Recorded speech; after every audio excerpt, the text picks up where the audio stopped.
So, shout out to Be Easy and Roger Meadows for sending me this because somehow I missed it. But that doesn't mean I'm not going to cover it. You know, now that Kamala Harris is running for president yet again, remember she ran in 2020, but now that she is taking that spot from Joe Biden and he is not seeking re-election, there's something I need to bring to your attention that happened last year that I don't think a lot of people know about. You see, apparently, Kamala Harris decided to add other groups to the Freedman Bank. For those who are not aware, I'll break this down very quickly. She's going to explain this a little bit as well. The Freedman Bank, it was created for freedmen, those who are free, were freed from slavery, those who are ADOS and like their descendants, obviously American descendants of slavery. That's what the Freedmen's Bank was created for. There's a reason why it's freedmen and not Black People Bank, right? So apparently last year, she decided to collaborate with the U.S. Department of Treasury and make changes to the Freedmen's Bank. Don't have to believe me. Here's her speech here. And then I'm going to show you the text to highlight some of the changes that have been made. And I think if you are freedmen, I think you're not going to be happy about this if you didn't know about it. Here we go. So Freedmen's Savings Bank was founded by the United States Congress in 1865. It was a bank unlike any other our nation had known. Freedmen's Bank was established to serve Black Americans newly freed from slavery. So notice once again, she tells you exactly what the bank was established for. So here is Kamala Harris openly admitting she knows who this bank was for. Let's go on. To help them build wealth and to build a better future. At Freedmen's, to open a savings account, you just needed 5 cents, which, as I've calculated, is about $1 today. In the years after its founding, tens of thousands of Black families opened an account at Freedmen's. They saved up to buy a farm, to build a home, to open a business.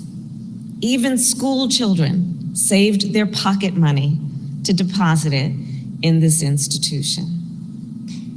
And then 9 years later, after the bank first opened its doors, because of an economic downturn and because of the organized assault on the project of Reconstruction, Freedmen's Bank was forced to close. Over 60,000 people lost their savings. Now, Freedmen's Bank was guided by a vision.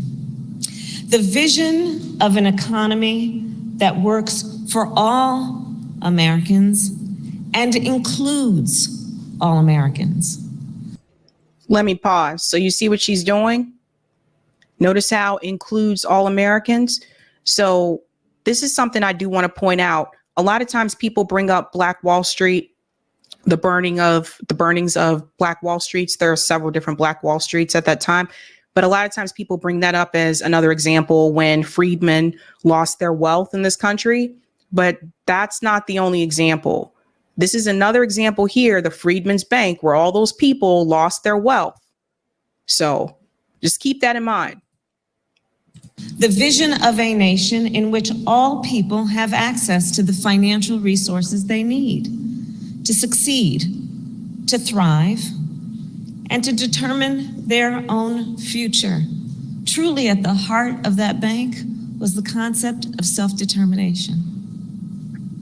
Over a century and a half later, in communities across our nation, that vision remains unrealized. Consider, today, Black entrepreneurs are 3 times more likely to report that they did not apply for a loan for fear of being turned away by a bank. Pause. Do you see what she's starting to do? So now all of a sudden it went from freedmen to Black entrepreneurs. So there's a difference between Black and freed men. So you see what she's doing? Wait for it. It gets crazier. Watch this. Often anecdotally, because they heard about that experience from friends and relatives. Today, Black and Latino homeowners are rejected by traditional financial institutions at a higher rate when applying for home loans.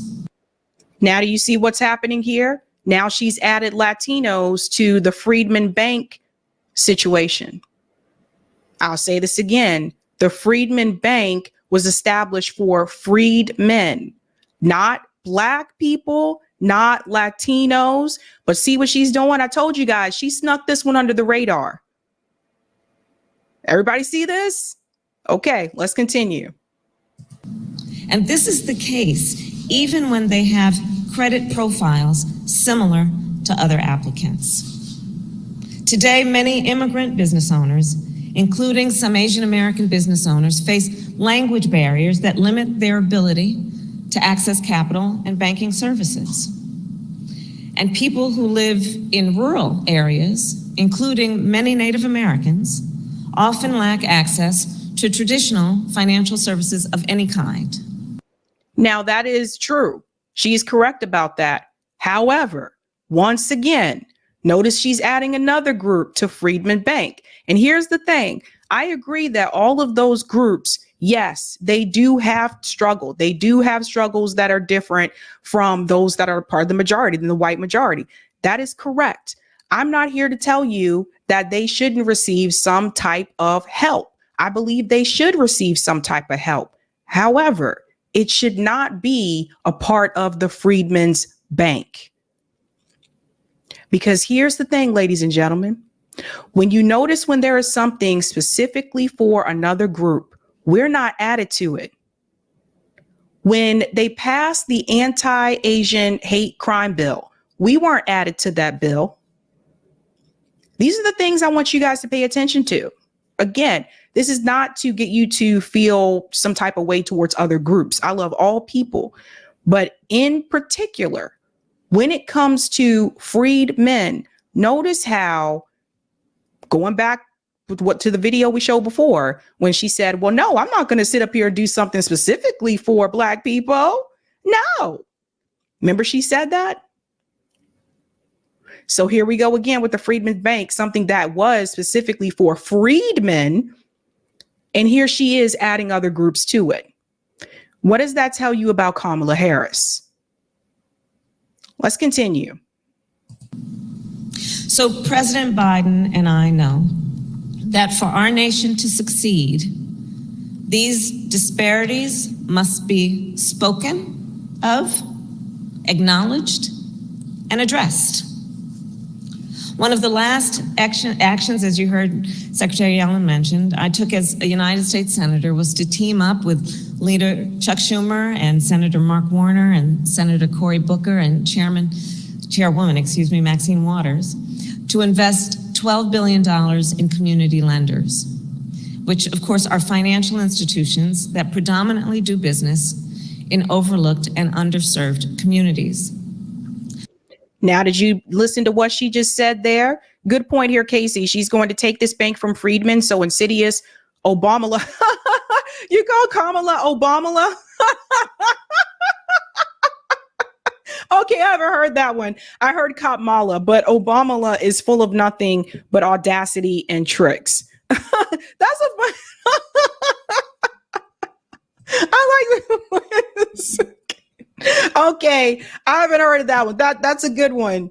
All right. But notice what she's doing now. Now she's bringing in underserved communities.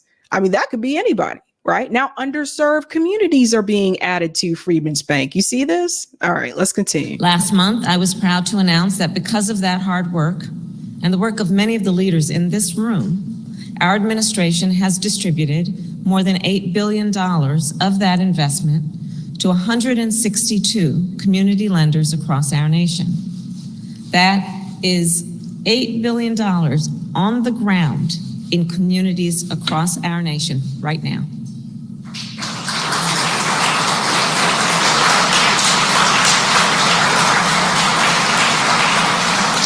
I'll share with you some of the examples. In North Dakota, Native American Bank lent $10 million to help fund an opioid addiction treatment facility on tribal lands.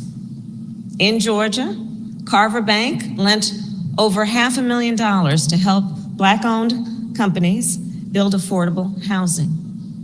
And in Mississippi, Hope Credit Union, led of course by the great Bill Bynum, lent $10,000 to a Black-owned and woman-owned coffee company to help them expand. And that's just one example of the incredible work that they do there. Since taking office, then I will tell you, I have traveled our nation and spoken with small business owners who have received funds from community lenders. And I have seen what it means in terms of acknowledging, recognizing, and then feeding their ambition and aspiration and creativity.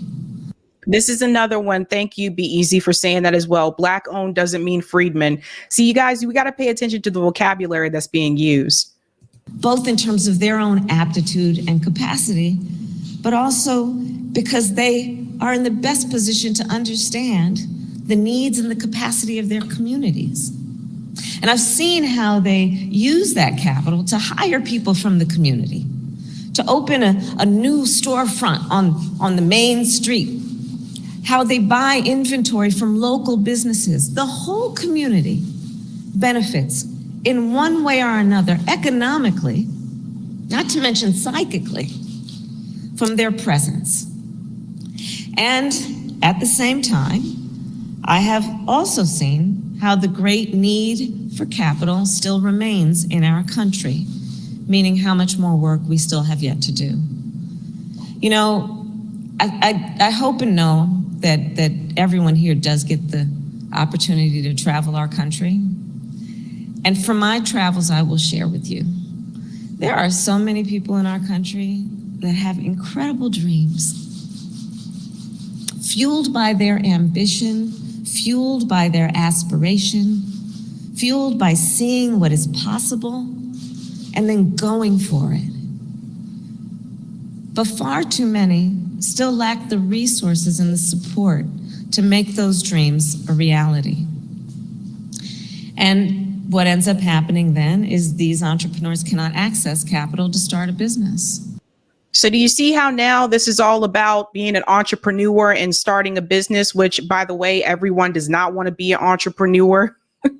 Everyone does not want to, go into that field. And it's not for everyone. Let's be honest. Do you think that entrepreneurship is for everyone? Because I don't think it's for everyone, right?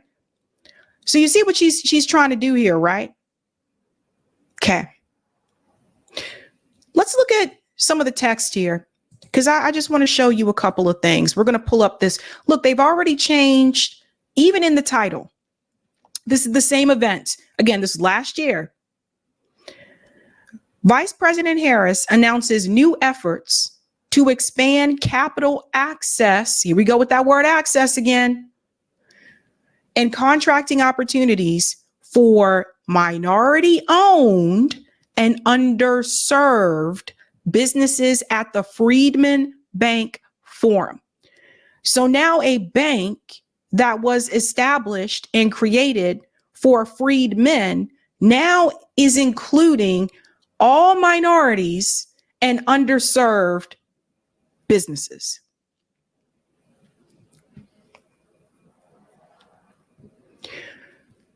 These are the kind of things that we need to point out, because when I look at Kamala Harris, I see a female version of Barack Obama in 2008, where a lot of people were excited, particularly a lot of Black people were excited. We could have the first Black president and that kind of thing. But to go along with that, Barack Obama did have a policy platform. She still does not on her website. And a lot of people were really energetic and enthusiastic about him in 2008. He has the highest numbers from Black voters. In 2012, he has the second highest numbers from Black voters. Till this day, no other Democrat candidate has received the percentage of the Black vote that Barack Obama got. That's just a reality. But something came after that because Barack Obama, you know, he's a little bit more charismatic than Kamala. She's not as charismatic. She really come across as fake to me. But Barack Obama let a lot of people down, not just Black people, but in particular, Black people were really disappointed by Barack Obama. He made all these promises, then he got into office and didn't do anything for Black communities, went to Flint, Michigan, and stood in front of a room of Black people and pretended to drink their dirty water. Barack Obama did that. You can't get more clownish than that. So anyone that comes after Barack Obama, that is presenting theirself as Black and is running for president, you have to be 10 times better than Barack Obama, because Barack Obama was so good when he was campaigning. He fooled a lot of people. He fooled a lot of us and then did nothing. So this time around, in particular, lower income Black voters are much more skeptical. So we can look at a Kamala and we can see the fakeness. We can look at her and we can see, she kind of remind me of Barack Obama. You see what I'm saying? So now we have something to compare it to. At the time when Obama was running, you know, Shirley Chisholm, she ran, but a lot of us that were part of that Obama voting coalition weren't even alive when Shirley ran. So there was that. And she was also a Black female.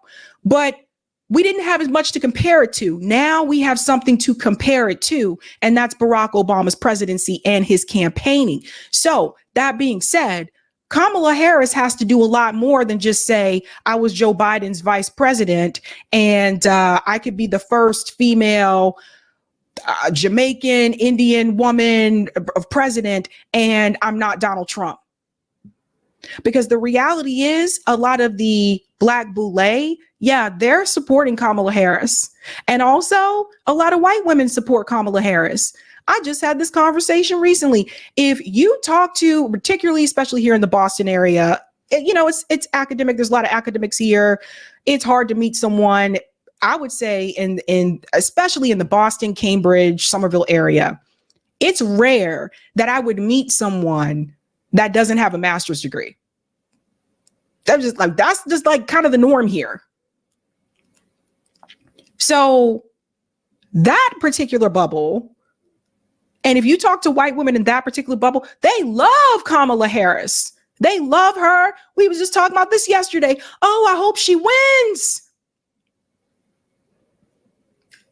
But if you go into lower income Black communities, go into some of the barbershops, go into some of the other businesses, the laundry businesses, and you ask them how they feel about Kamala Harris, they don't share the same sentiment. And there's a reason for that. And then you have her doing stuff like this. Now, if we scroll down, because it's her and the Treasury Department, not just her. So keep that in mind. I want to scroll down to right here where it says 50 billion. We need to highlight this because this part is also very telling. The U.S. Department of Treasury estimates that these investments in community lenders will result in a 50 billion increase in lending to Latino communities and a nearly 80 billion increase in lending to Black communities over the next decade. So now the Freedman Bank, which was established for freedmen, is now helping the Latino community and Black communities. You got to be careful when they say Black. Black doesn't mean freedmen. Does everybody see what has happened here? So again, go back to that video where she told you, I'm not going to sit up here and say I'm going to do something specifically for Black people. No, that's how she said it, right? Here's that example. Again, do those other groups and communities need help? Absolutely. But the Freedman Bank is specifically for freedmen. Now you got her and you got Janet Yellen and you got the rest of the U.S. Treasury Department Look at what they are doing.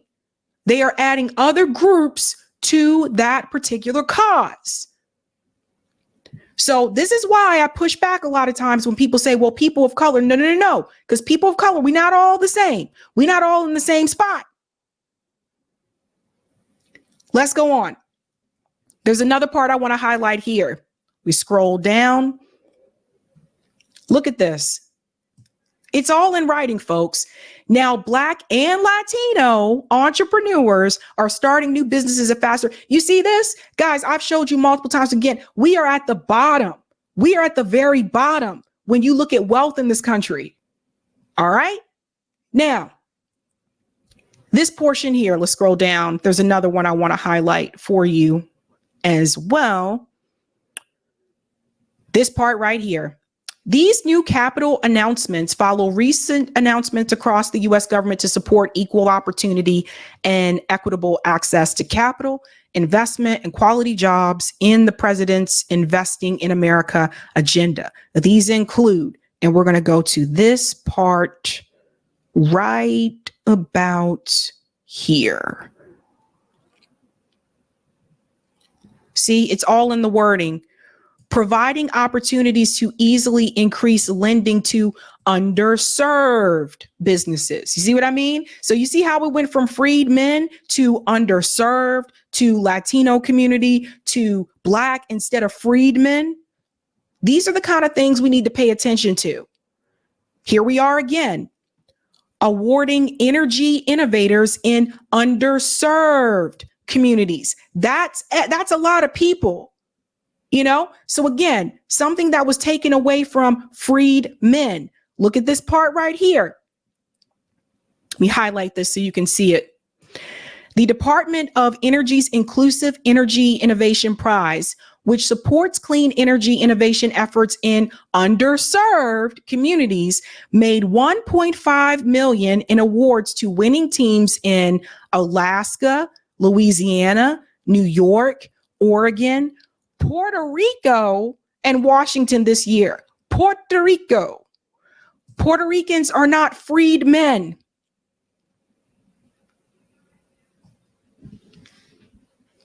So this is why I continue to have the gripe that I have. I am all for helping people. I'm all for helping everybody. But I have noticed a pattern that when it comes to something that is specifically delegated towards freed men, all of a sudden it's, what about all these other groups? And that's what Kamala Harris and the U.S. Department of Treasury have just done. And you should be livid about it.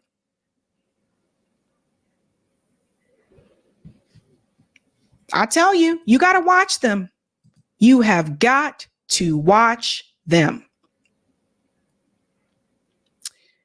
Okay, let's go to the comment on Rockfin.